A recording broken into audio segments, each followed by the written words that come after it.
ଗଛ କୋଉଠି ଦେଖିଛ? ଘରେ ଦେଖିଛ? କାହା ଘରେ ଗଛ ଅଛି ଦେଖିଲ?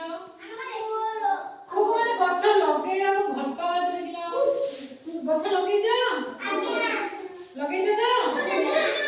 ହଁ ଗଛ ସବୁବେଳେ ଲଗେଇବ ହେଲା।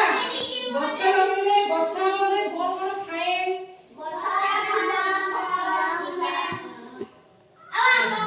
ହଉ ଆଜି ଆମେ ଦେଖିବା ଗୋଟେ ଗଛରେ କଣ କଣ ଅଛି। ହେଲା ଏଇଟା ଗୋଟେ କଣେ? ଏଇଟା ଗୋଟେ ଗଛଟେ କଣେ? ଗଛ। ଆଚ୍ଛା ମତେ କହିଲ ଗଛରେ ଏଇଟା କଣ? ପତ୍ର।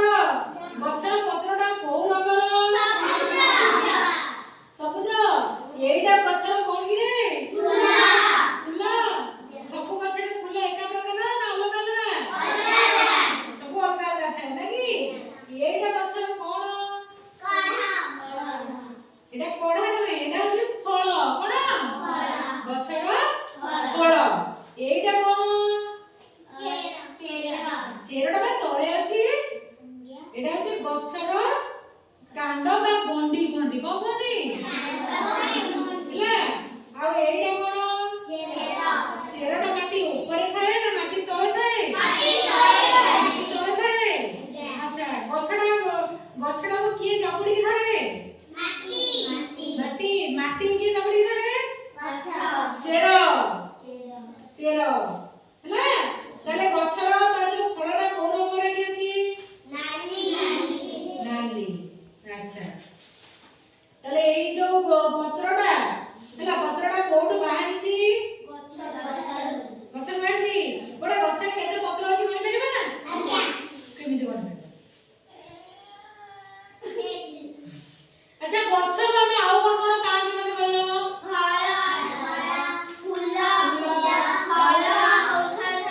ଔଷଧ ପାଆନ୍ତି।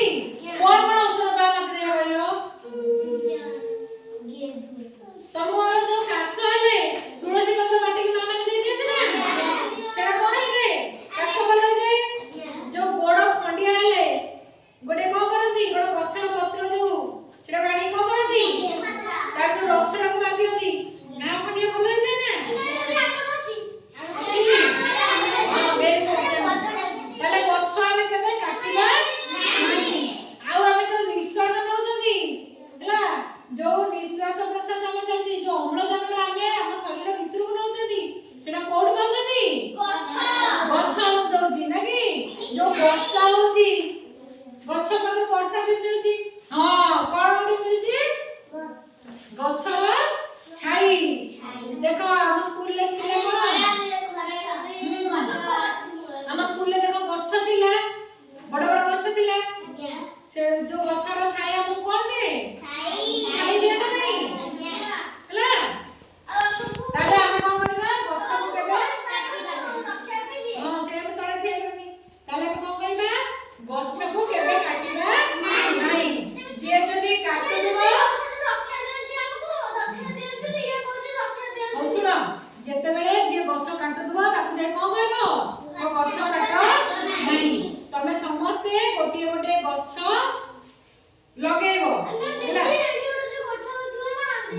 ହଁ ତାଙ୍କୁ ମନା କରିବ। ହଁ ତମ ଜନ୍ମଦିନରେ ଗୋଟେ ଗୋଟେ ଗଛ ଲଗେଇବ ଏବଂ ସମସ୍ତଙ୍କୁ କହିବ ଭେରି ଗୁଡ ସମସ୍ତଙ୍କୁ କହିବ ଗଛ ଲଗେଇବା ପାଇଁ।